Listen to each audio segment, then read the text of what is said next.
আসসালামু আলাইকুম রহমতুল্লাহি বারাকাতুহু। বিসমিল্লাহ আসসালাতু আসসালামু আলা রাসূলিল্লাহ।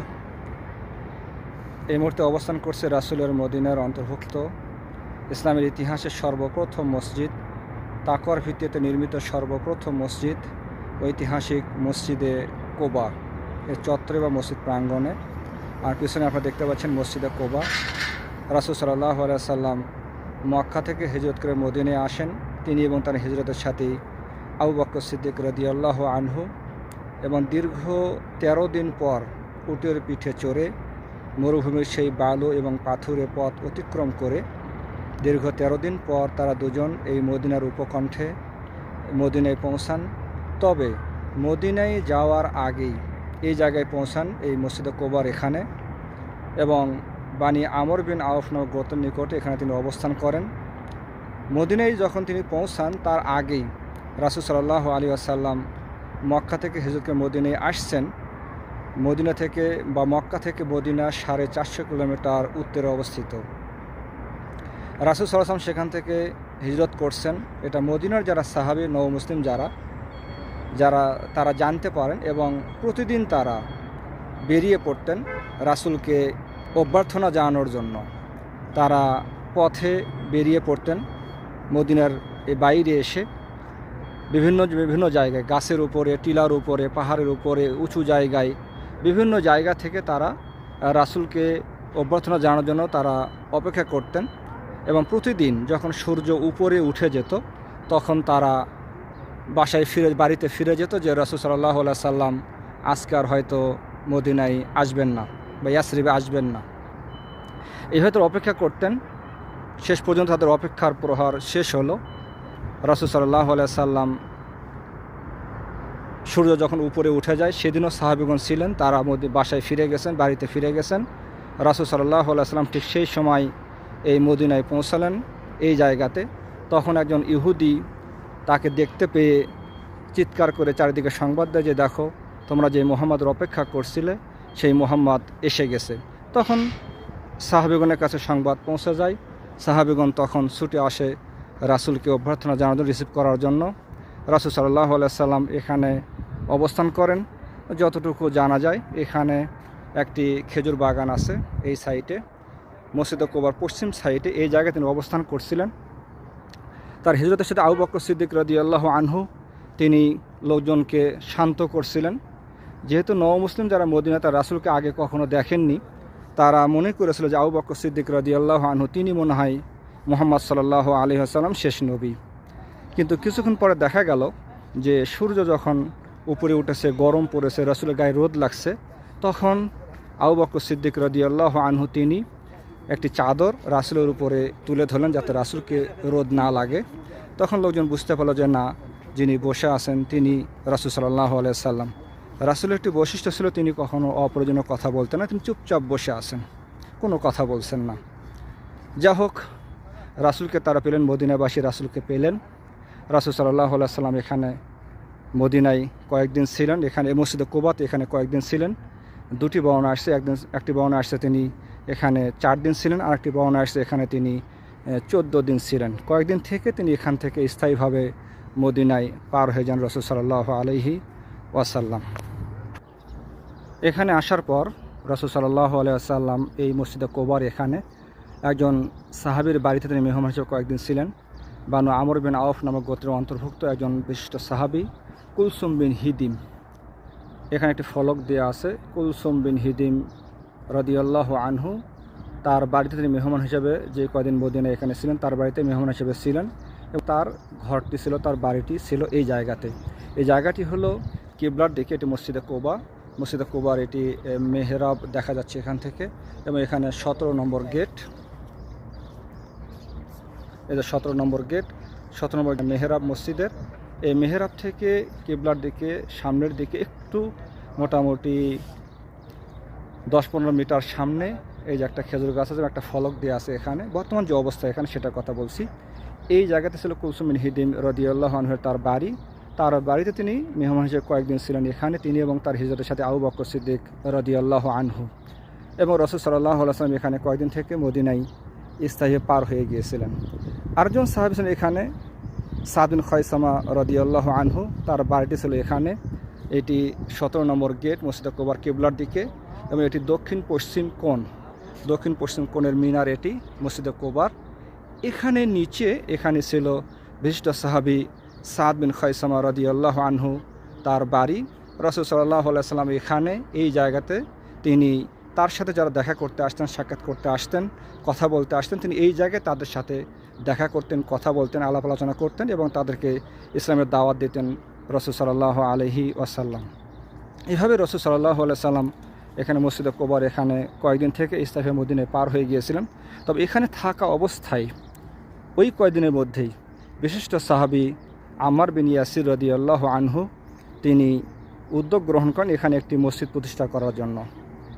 তখন কুলসুম বিন হিদিম রাদিয়াল্লাহু আনহু, বানু আমর বিন আওফ, তারাই এই জায়গাটি আল্লাহর ঘরের জন্য, ইসলামের প্রথম মসজিদে কুবা, এই মসজিদের জন্য তারা জায়গাটি আল্লাহর রাস্তায় ওয়াকফ করে দেন, দান করে দেন মসজিদ প্রতিষ্ঠা করার জন্য। রাসূল সাল্লাল্লাহু আলাইহি ওয়াসাল্লাম এখানে সর্বপ্রথম একটি ভিত্তি পাথর স্থাপন করেন। এরপর আবু বকর সিদ্দিক রাদিয়াল্লাহু আনহু তিনি দ্বিতীয় পাথর স্থাপন করেন। এরপর বাকি কাজ সম্পন্ন করা হয়। এই জায়গার এই মসজিদ ইসলামের ইতিহাসের সর্বপ্রথম মসজিদ। মসজিদে কুবা এবং এখানকার সাহাবীগণ সম্পর্কে আল্লাহ রাব্বুল আলামিন একটি আয়াত নাজিল করেন। আল্লাহ তাআলা বলেন, লামাসজিদুন উসসিসা আলাত তাকওয়া মিন আউওয়ালি ইয়াউমিন আহাক্কু আন তাকুমা ফীহি রিজালুন ইউহিব্বুনা আন ইয়াতাতাহহারু আল্লাহু ইউহিব্বুল মুত্তাহিরিন। তাকওয়ার ভিত্তিতে প্রথম দিন থেকে নির্মিত যে মসজিদ, সেখানে দণ্ডায়মান হওয়া বা সালাত আদায় করা তোমার জন্য উপযুক্ত। সেখানে এমন কিছু লোক আছে যারা পবিত্রতা অর্জন করতে ভালোবাসে, আর আল্লাহ তাআলা সমস্ত পবিত্রতা অর্জনকারীদেরকে ভালোবাসেন। মুফাসসিরগণ বলেছেন আয়াতটি মসজিদে কুবা সম্পর্কে নাজিল হয়েছে। এই ফলকটি এখানে মসজিদে কুবার কিবলার দিকে সামনে এখানে দেওয়া আছে, আয়াতটি লিখে দেওয়া আছে, প্রেক্ষাপট লিখে দেওয়া আছে। মুফাসসিরগণ বলেছেন আয়াতটি মসজিদে কুবা সম্পর্কে নাজিল হয়েছে।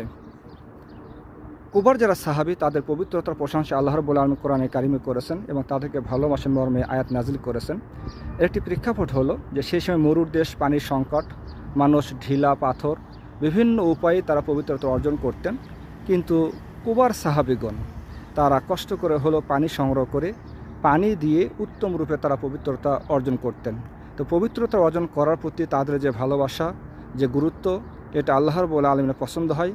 তিনি তাদের পবিত্রতা প্রশংসা করেন এবং তাদেরকে ভালোবাসেন মর্মে আয়াত নাজিল করেন। এখানে একটি গুরুত্বপূর্ণ বিষয়, সেটি হলো যে পবিত্রতা অর্জনের সবচেয়ে বড় মাধ্যম পানি। পবিত্রতা অর্জনের সবচেয়ে বড় মাধ্যম পানি।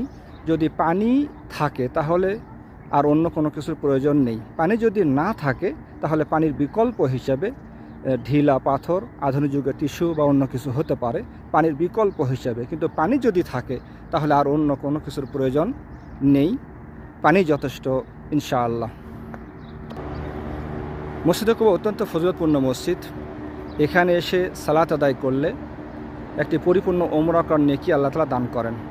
রাসূল সাল্লাল্লাহু আলাইহি সাল্লাম বলেছেন একটি হাদিসে, মান তাতাহহারা ফি বাইতি, যে ব্যক্তি তার বাড়িতে পবিত্রতা অর্জন করলো, সুম্মা আতা মসজিদে কুবা, এরপর মসজিদে কুবাতে আসলো, ফাসাল্লা ফিহি সালাতান, মসজিদে কুবাতে এসে সালাত আদায় করলো, কানা লাহু কাজির উমরা, তাহলে সে একটি পরিপূর্ণ উমরা করার সওয়াব পেল। এটা রাসূল সাল্লাল্লাহু আলাইহি সাল্লাম হাদিসে বলেছেন। অর্থাৎ পৃথিবীর যে কোনো প্রান্ত থেকে কোনো ব্যক্তি যদি আল্লাহর ঘরে বাইতুল্লাহতে উমরা করতে আসে, এসে উমরা করলে যে পরিমাণ নেকি তিনি পাবেন, আল্লাহ তাআলাকে দান করবেন। মদিনাবাসী যারা আছেন অথবা বাহির থেকে কোনো ব্যক্তি যারা মদিনায় আসেন, তারা যদি মসজিদে কুবাতে এসে 2 রাকাত সালাত আদায় করেন, তাহলে অনুরূপ একটি পরিপূর্ণ উমরা করার নেকি আল্লাহ তাআলা তাদেরকে দান করবেন। এবং হাজী সাহেবগণ যারা হজ করতে আসেন, উমরা করতে আসেন, যারা মদিনায় বেড়াতে আসেন, তারা এই মদিনায় আসেন এবং আসার পরে তারা মসজিদে কুবাতে এসে এখানে 2 রাকাত সালাত আদায় করার সৌভাগ্য লাভ করেন, যার বিনিময়ে আল্লাহ রাব্বুল আলামিন তাদেরকে একটি পরিপূর্ণ উমরা করার নেকি দান করেন। তবে এখানে এটি 1 নম্বর গেট মসজিদে কুবার, 1 নম্বর গেটের সামনে এখানে সেই হাদিসটি লিখে দেওয়া আছে, যে হাদিসটি বলেছি, যে ব্যক্তি তার বাড়িতে পবিত্রতা অর্জন করলো, এরপর মসজিদে কুবাতে সে 2 রাকাত সালাত আদায় করলো, তাহলে সে একটি পরিপূর্ণ উমরা করার সওয়াব পেল। অন্য একটি হাদিসে রাসূল বলেছেন, রাসূল সাল্লাল্লাহু আলাইহি সাল্লাম বলেছেন, সালাতুন ফি মসজিদ কুবা তাআদিলু উমরা, মসজিদে কুবাতে সালাত আদায় করা উমরা করার সমতুল্য সওয়াব বা নেকি। যে কোনো ব্যক্তি এখানে এসে যদি ফরজ সালাতের সময় হলে ফরজ পড়বেন, অন্যথায় যদি নফল সালাত আদায় করেন তাহলে একটি পরিপূর্ণ উমরা করার নেকি আল্লাহ তাআলা তাকে দান করবেন। এটি মসজিদের ভিতরে অংশ। এমনকি রাসূল সাল্লাল্লাহু আলাইহি ওয়াসাল্লাম তিনিও হাদিসে আসছে কানা ইয়াতিহি কুল্লা সাবতিন মাশিয়ান ও রাকিবান, রাসূল সাল্লাল্লাহু আলাইহি ওয়াসাল্লাম নিজেও তিনি মদিনা থেকে প্রতি সপ্তাহে একদিন করে মদিনা থেকে মসজিদে কুবাতে আসতেন। এই মসজিদে কুবা মদিনা থেকে প্রায় 4.5 কিলোমিটার দক্ষিণে অবস্থিত। রাসূল সাল্লাল্লাহু আলাইহি ওয়াসাল্লাম প্রতি সপ্তাহে শনিবারের দিন তিনি মদিনা থেকে মসজিদে কুবাতে আসতেন মাশিয়ান, কখনো তিনি পায়ে হেঁটে আসতেন, ও রাকিবান এবং কখনো তিনি সওয়ার হয়ে আসতেন, উট বা গাধা পিঠে চড়ে তিনি মসজিদে কুবাতে আসতেন মদিনা থেকে। ও সাল্লা ফিহি রাকাতাইন, রাসূল সাল্লাল্লাহু আলাইহি ওয়াসাল্লাম এই মসজিদে কুবাতে এসে 2 রাকাত সালাত আদায় করতেন। এটা ছিল রাসূল সাল্লাল্লাহু আলাইহি ওয়াসাল্লামের নিয়মিত আমল এবং সাহাবীগণ তারা সুযোগ পেলে আসতেন, এখানে সালাত আদায় করতেন এবং সেই সিলসিলা, সেই ধারাবাহিকতা আজও বজায় আছে। হাজী সাহেবগণ, ওমরাকারীগণ, মদিনা জিয়ারতকারীগণ তারা সুযোগ পেলেই, মদিনা আসলেই তারা মসজিদে কুবাতে সালাত আদায় করার সেই সুবর্ণ সুযোগ তারা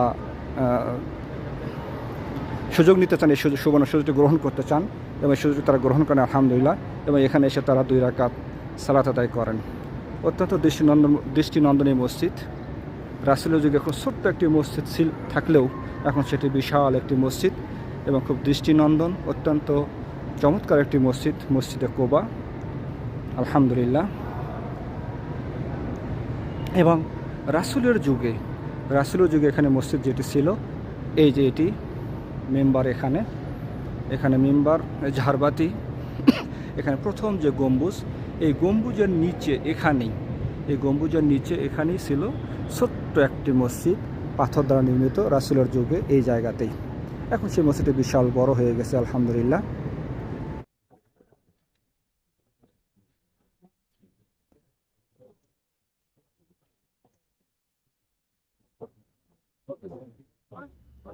আজ এ পর্যন্তই। আল্লাহ তাআলা আমাদের সবাইকে ভালো রাখুন, সুস্থ রাখুন। যে আলোচনা করেছি যদি কোনো ভুল ত্রুটি হয়ে থাকে আল্লাহ যেন আমাদেরকে ক্ষমা করেন। পরিশেষে আপনাদের সবাইকে আন্তরিক মোবারকবাদ এবং ধন্যবাদ জানিয়ে কথা এখানে শেষ করছি। সুবহানাকা আল্লাহুম্মা ওয়া বিহামদিকা আশহাদু আল্লা